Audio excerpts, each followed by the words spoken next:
I wasn't supposed to be home that afternoon. My flight to Denver was booked for 7:10 a.m. I had a 3-day industry conference, lined up corporate keynotes, panel discussions, networking mixers. It was the kind of trip that always felt more exhausting than useful, but necessary. I woke up at 4:45, got to the airport early, checked my bag, grabbed coffee, and waited at the gate like always. Nothing unusual. But as we were lining up to board, they announced the delay. First it was weather, then crew issues, then a full cancellation. Just like that, the whole morning flipped on its head. I figured I'd head home, grab the folder I'd forgotten client contracts for a project that wasn't even connected to the conference, and maybe squeeze in a nap before trying to rebook. No big deal, just a small detour. But as I climbed the stairs to our apartment, something felt off. It wasn't anything dramatic at first, just a gut thing. You know that sixth sense you get when something doesn't sit right? The kind that doesn't scream in your ear, but taps you on the shoulder and whispers, "Pay attention." That's what I felt when I reached the third floor. There was a men's jacket draped over the stair railing just outside our door. Not a hoodie, not a windbreaker. A tailored, dark gray sports coat, the kind with sharp lapels and that barely worn quality. It wasn't mine. I hadn't worn a jacket like that since our anniversary dinner last fall, and I knew every thread in my closet. And it definitely didn't belong to anyone else in our building. Our neighbors? Mostly young couples or retirees. I knew their wardrobes better than I should have. I stared at it for a long second, then knocked lightly on the door more out of habit than anything else. No answer. I slid my key in and stepped inside. The moment I opened the door, it hit me. Not the air conditioning, not the smell of leftover dinner or detergent. Perfume. It wasn't Rachel's usual scent. Not the subtle vanilla she wore when we went out. Not the floral one she used for work. This was something different, more musky, expensive, complex. Like one of those fragrances you only find at boutique counters behind glass. And it wasn't just lingering faintly. It filled the entire living room. Then I saw the coffee table. 2 wine glasses. One of them still had lipstick on the rim. A bottle of red sat beside them, half drunk, label turned away. There was a small ceramic plate between the glasses, with neatly cut cubes of manchego, a few slices of fig, and fancy crackers. The kind of spread we'd put together for a dinner party, not something you make alone at noon on a Friday. And then, next to the couch cushion, something that didn't belong, a brown leather bracelet. Men's style, thick, woven, with a metal clasp. I picked it up before I could stop myself. The leather was warm like someone had just taken it off. I stood there holding it in my hand, letting the silence fill in the blanks. "Robert?" I turned toward the hallway, and there she was. Rachel stood barefoot on the hardwood, wearing a black silk robe I'd never seen before. Short, with lace trimming at the cuffs. Her hair was tied back loosely, a few strands falling around her face like she'd been rushed or interrupted. She clutched the robe at her waist and blinked at me like I was the one out of place. "What are you doing here?" she asked, voice rising just a little. "My flight got canceled," I said, holding up the file folder like a prop. "I forgot this." Her eyes darted to the table, to the bracelet still in my hand, then back to me. "Oh," she said quickly. "You scared me. I wasn't expecting you." "I figured." She pulled the robe tighter and started moving toward the kitchen, like she needed a task to anchor herself. "I had a client over," she said, almost too casually. "Julio, you remember him? The photographer from the wine branding project?" I remember the name. "He swung by for a quick meeting. He brought the wine, said it was part of the campaign atmosphere. I didn't think you'd be back so soon." I followed her movements with my eyes, but didn't move. "Wine and cheese for a midday work meeting?" She hesitated, then smiled tight, polite, forced. "It's a lifestyle brand, Robert. We're working on mood sheeties, setting a tone. I needed to photograph the setup, and Julio thought it'd be helpful to mock it up. He gets very involved with styling." I held up the bracelet. "This his too?" She froze for a beat, barely perceptible, but it was there. Then she tilted her head and let out a short laugh. "Yeah, he took it off because it kept clinking against the wine glass during the shoot. Said it was annoying on camera. He leave in a hurry?" "He had another appointment downtown." She crossed her arms just loosely enough to still seem relaxed. Didn't want to be late. I nodded slowly, letting the silence stretch. Rachel started picking up the glasses, her back turned to me now. I was just cleaning up, she said, her tone light. I didn't think you'd be home until Sunday. I didn't respond. I would have told you, but everything happened so fast. The meeting was spontaneous. He texted while I was still in my robe, and I didn't have time to change.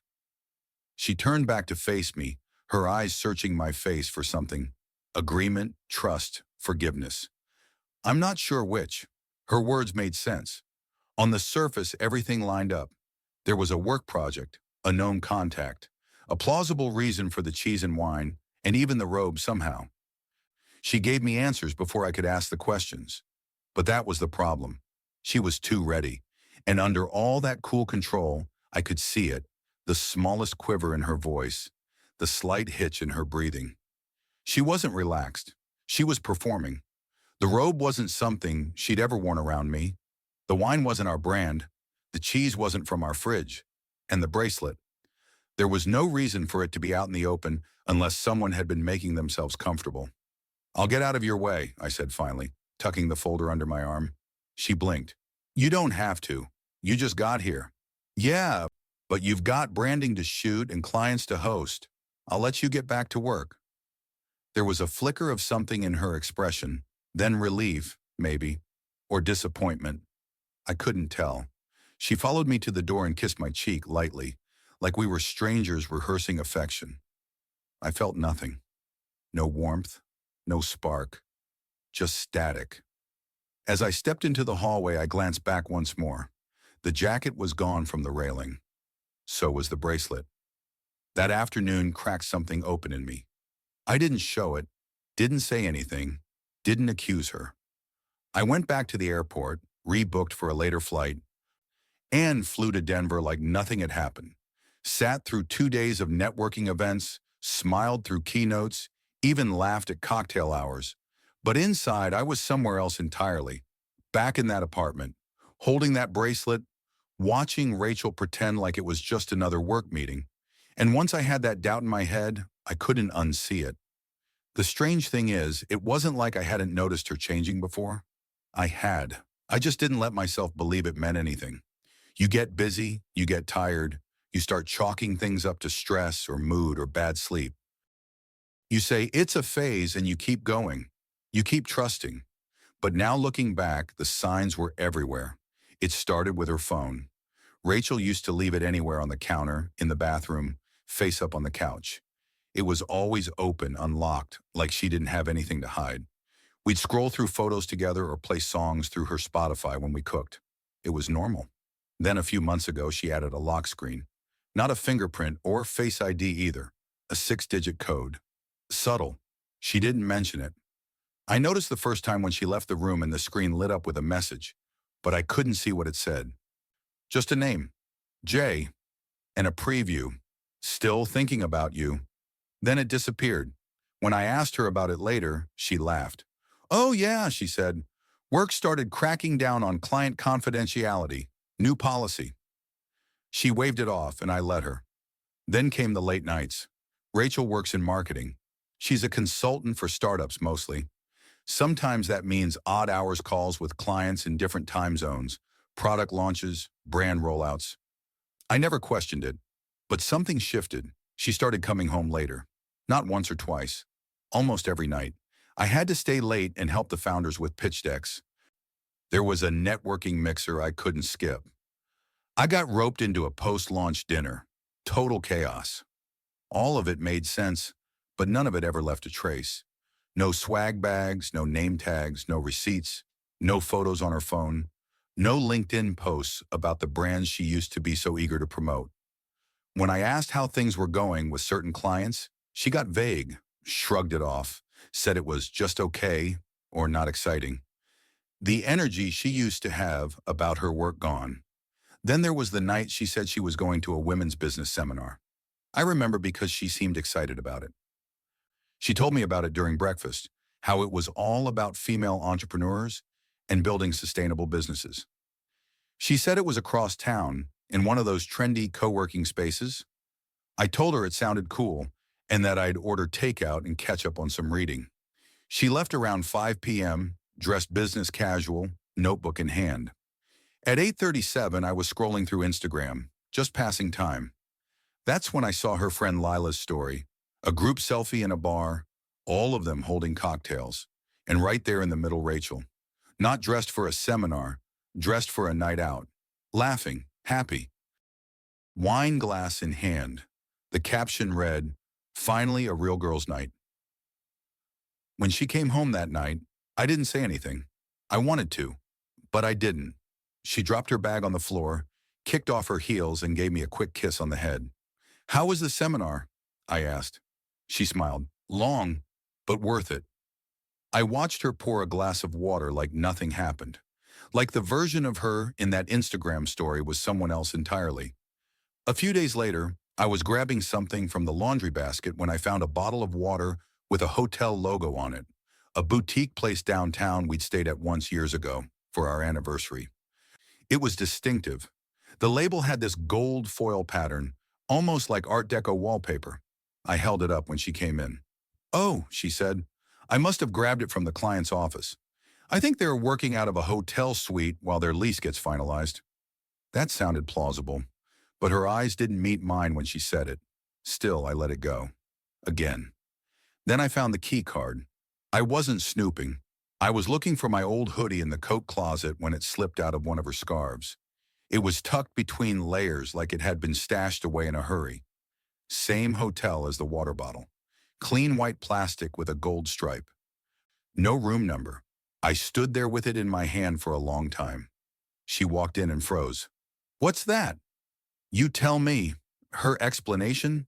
A client gave it to her to pick something up from the room, a sample kit. She laughed and said she forgot to throw it out. She reached for it, but I didn't let go right away.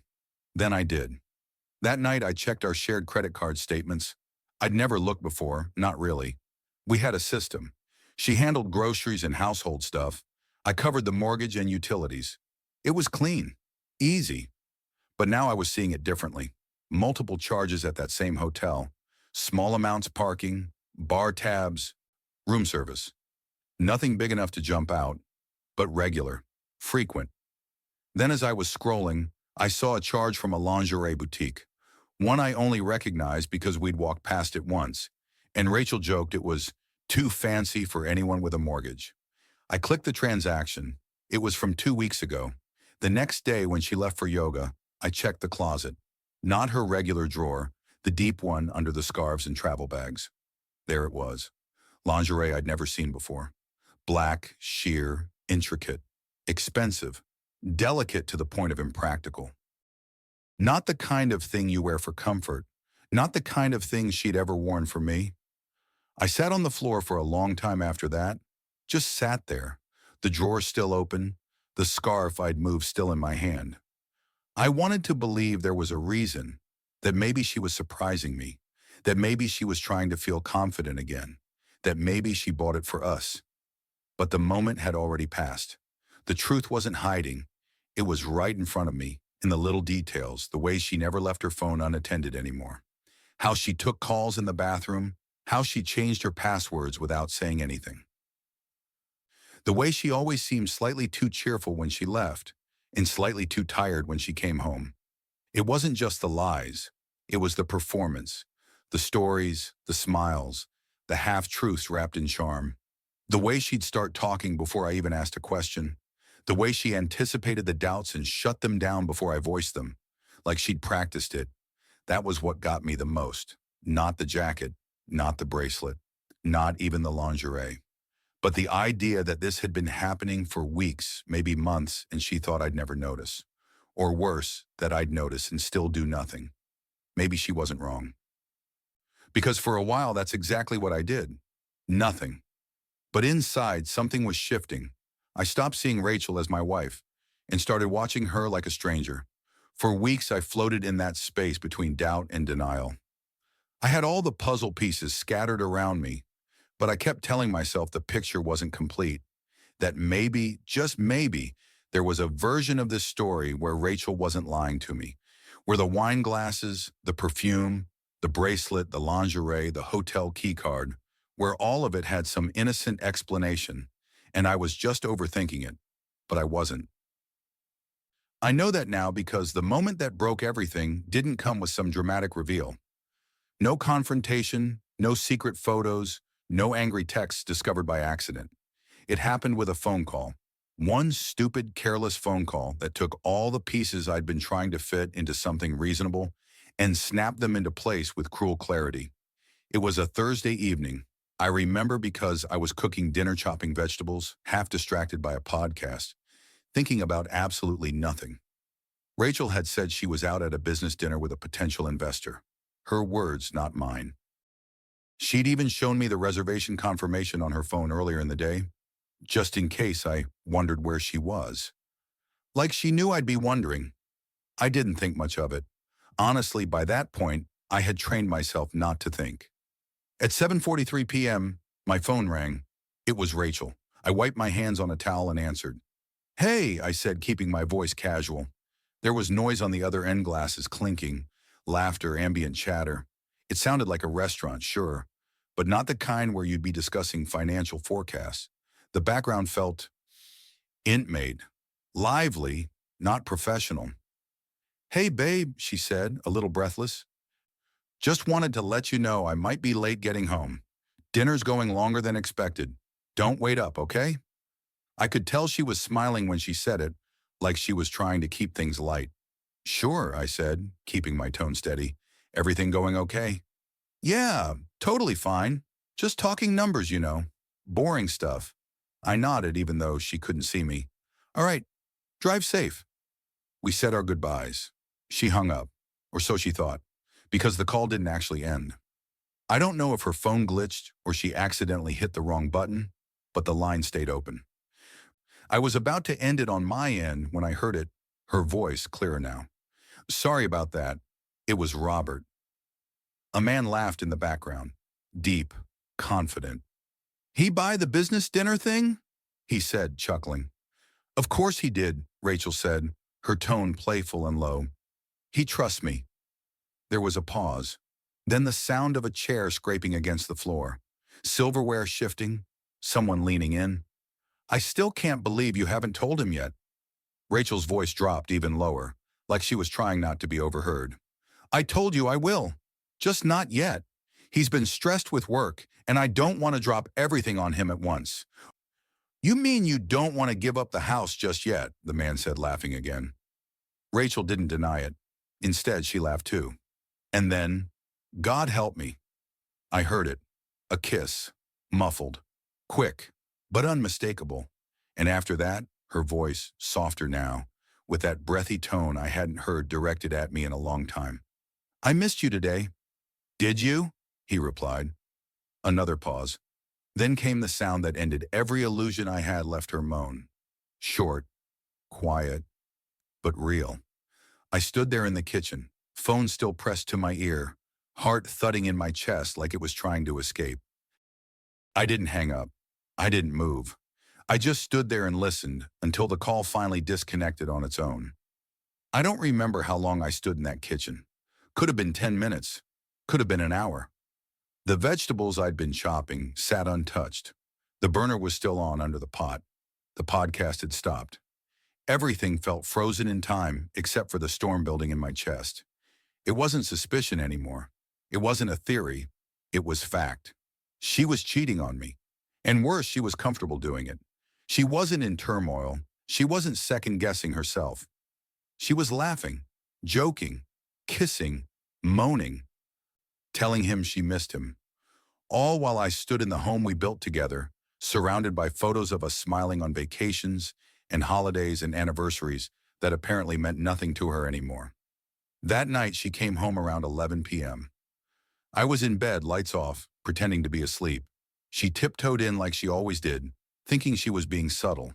I felt the mattress dip as she slipped in beside me, her hand resting lightly on my back like a tired apology. I didn't move, didn't speak, but I could smell the cologne. It wasn't mine. And from that moment on, I knew I was done pretending. I didn't confront her. Not yet. I didn't say anything the next day either. She kissed me on the cheek before leaving for work, and I played my part, smiled, said, "Have a good day." Watched her walk out the door like nothing had changed, but everything had changed. Something cold and quiet settled into me. I didn't feel rage, not yet. What I felt was detached. Like I'd been watching a movie for months, and now I finally understood the plot twist. The tension I'd carried for so long was gone, replaced by something worse: certainty. I stopped looking for more signs.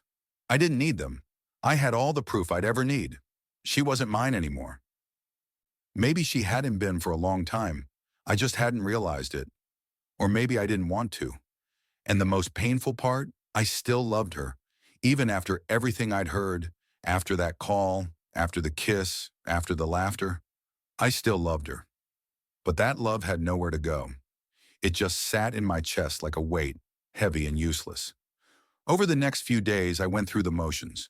We ate dinner together, watched TV, even made weekend plans.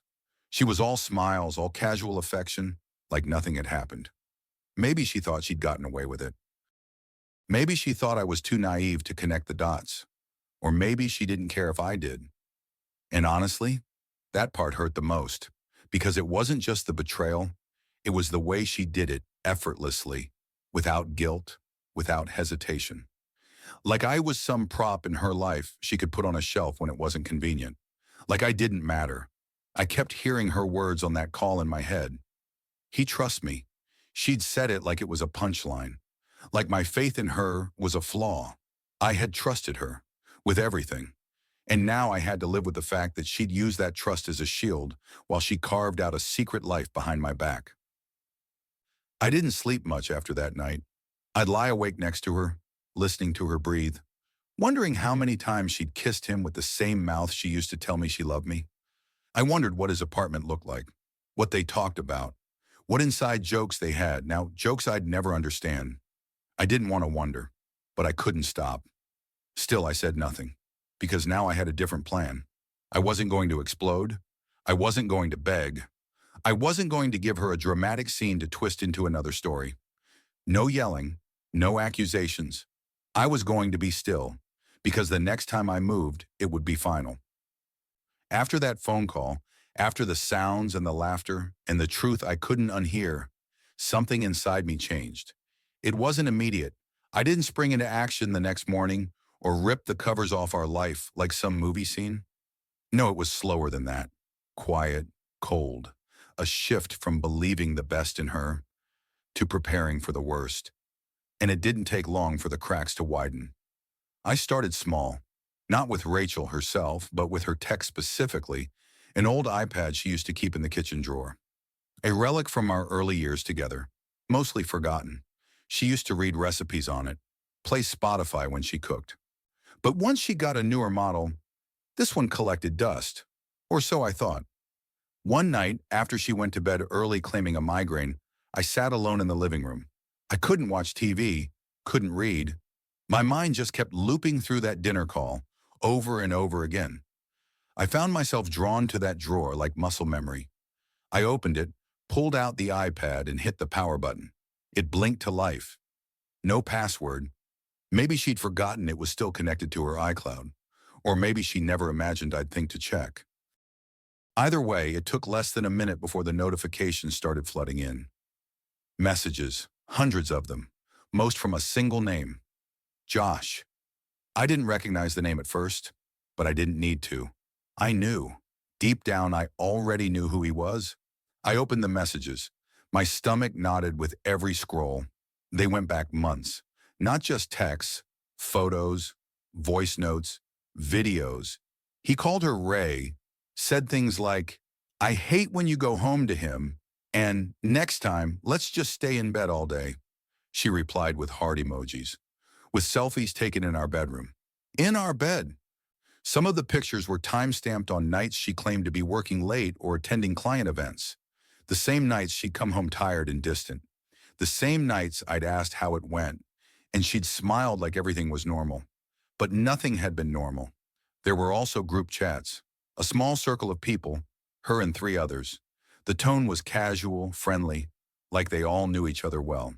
They planned trips, coordinated weekends, discussed splitting costs at boutique hotels. Some messages made direct references to Josh. One even joked, "Does Robert still think you're mentoring this guy?" Another message hit harder. "Careful with the living room. Pretty sure the YouTube stuff has your man in the background." I read that line 5 times. Then I opened Rachel's business Instagram page. She ran a consulting brand, something she built up during the pandemic. She'd started filming short videos about marketing tips, branding strategies, startup advice. We'd even turned the living room into a fake office setup. I helped her hang the floating shelves. I installed the new lighting. I bought the plants. And there, in 3 of the last 6 videos, was Josh, smiling beside her, dressed like a creative director or co-founder or whatever role she was trying to sell. Sometimes he spoke on camera. Other times he just stood there, nodding while she explained some strategy. His hand brushed hers once. She didn't flinch. I didn't remember them filming together. I didn't remember her telling me she was working with someone new. She always filmed when I was away, or at night, claiming she was batch recording content for clients. I watched one video twice. Then I checked the date it was posted 3 weeks ago. The same weekend she'd said she was in Palm Springs for a solo business retreat.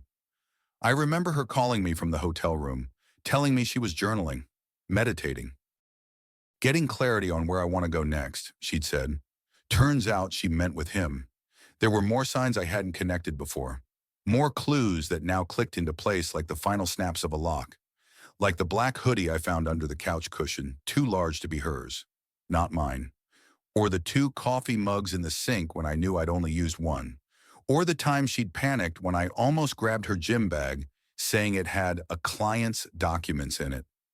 All of it, when seen individually, felt like noise. Background static. But now with the messages and the videos and the group chats all laid out, it formed a full, cruel picture. She wasn't just having an affair. She had built a second life. And I was just a character in the background, someone off screen while she filmed new memories with someone else. I didn't rage, didn't cry. I just sat there with the iPad on my lap watching a video of her laughing beside Josh as she explained how to authentically build trust with your audience. The irony nearly made me sick. She used words like transparency, honesty, connection. Meanwhile, the man she was connecting with was sending her texts like, "Can't wait to have you to myself again tonight." And I was supposed to believe she was out meeting with investors? At some point, I stood up and walked into our bedroom. She was asleep, curled away from my side of the bed. Her breathing was slow, peaceful, like she had no idea how close the ground was beneath her feet. I didn't wake her. I just stood there looking down at the woman I'd once thought was my forever.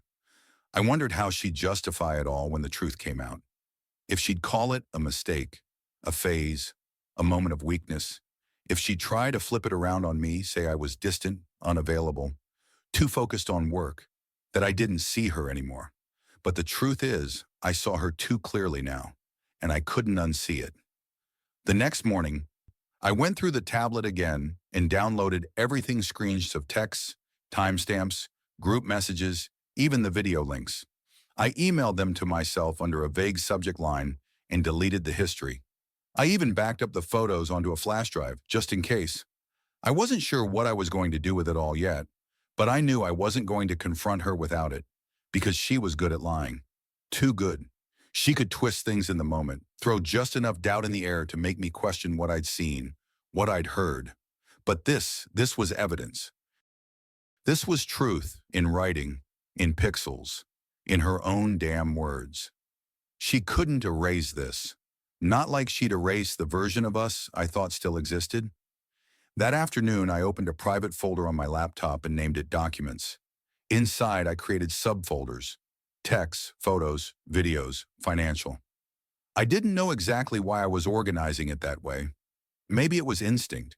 Maybe it was the part of me that needed control over something again. I went back through our credit card statements, this time with a different eye.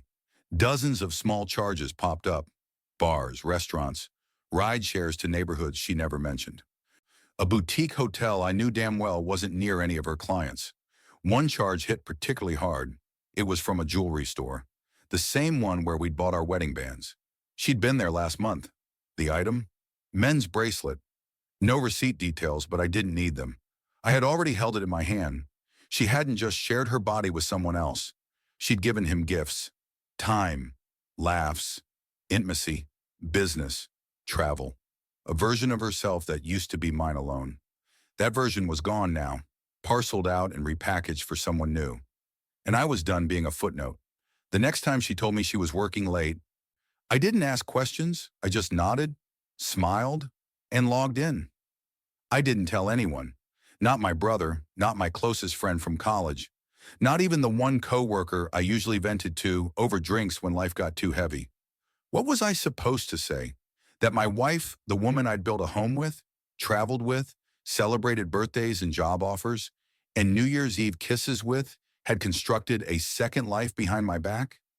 No, I wasn't ready to say it out loud, because saying it made it real. So instead I focused on control. When you've been blindsided by betrayal, your first instinct is to act, to scream, accuse, confront. But those are emotions, not strategy, and I didn't want a dramatic collapse.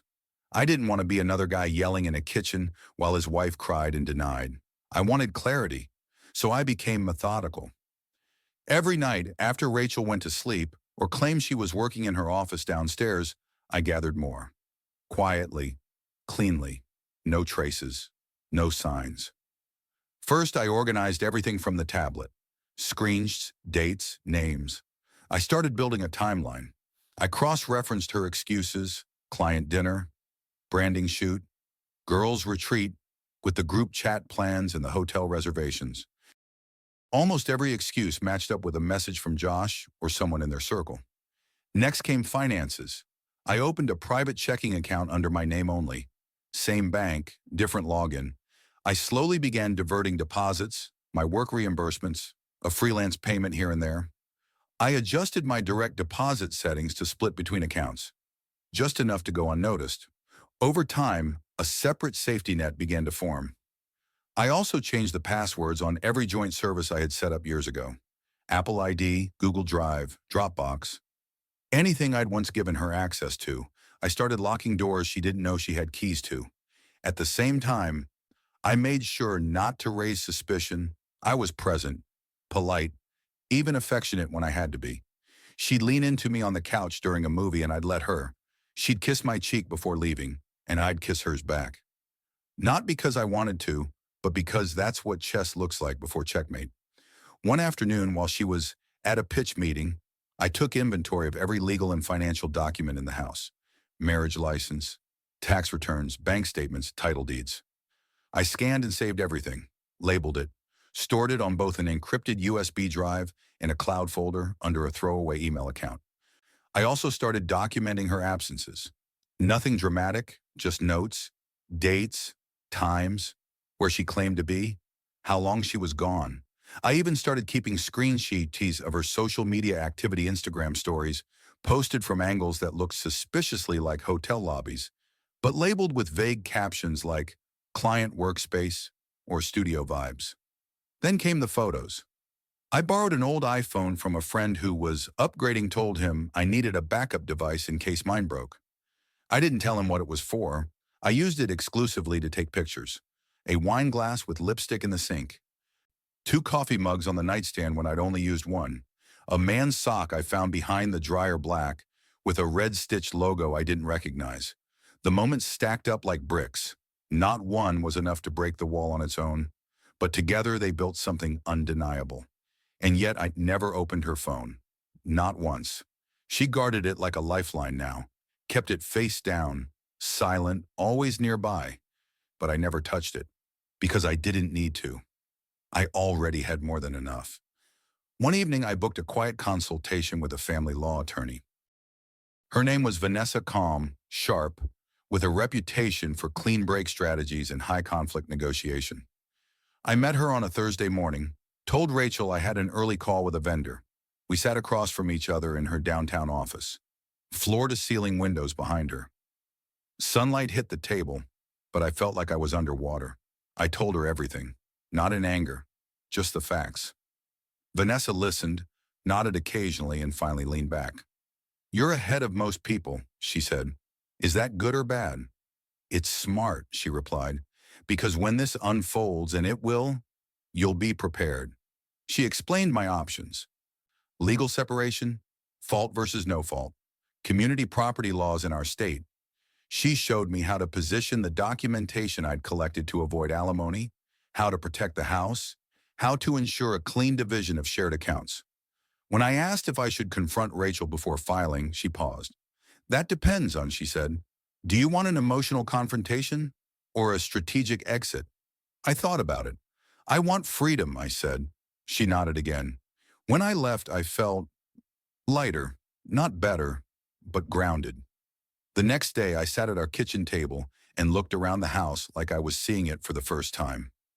The gallery wall of our vacation photos, the his and hers coffee mugs, the woven blanket we bought at a street market in Portland, all of it felt staged now, like props on a set we'd already left but hadn't bothered to dismantle. Rachel came home that night in a good mood, said she might have landed a big client, then disappeared into the bedroom to send some follow-up emails. I heard her laughing through the door 20 minutes later. I went to the garage. That's where I packed the emergency suitcase. Just a small roller enough clothes for a few weeks, basic toiletries, important documents in a zippered pouch.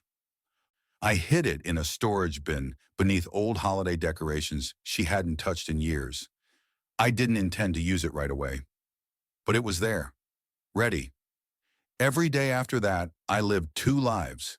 The outside one, where I made her coffee, asked about her day, laughed at her jokes, and the inside one, where I rehearsed what I'd do when it all came crashing down. I started using calendar invites to cover my tracks: client lunch, team call, hardware pickup, when really I was closing accounts or meeting with notaries or researching temporary apartments. I even started building a soft alibi for the people in our life: colleagues, mutual friends. I dropped subtle mentions about how disconnected we felt lately, or how Rachel's work seems to be pulling her in a different direction. Laying groundwork. I didn't want sympathy later, just understanding.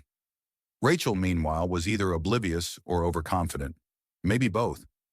She'd started humming around the house again, something I hadn't heard in over a year. Maybe she thought I was becoming more trusting again. Maybe she thought her lies were water under the bridge. She didn't know I had the bridge mapped, measured, and ready to burn behind me. And still, I didn't hate her. That's the part I wish I could explain. I didn't feel rage,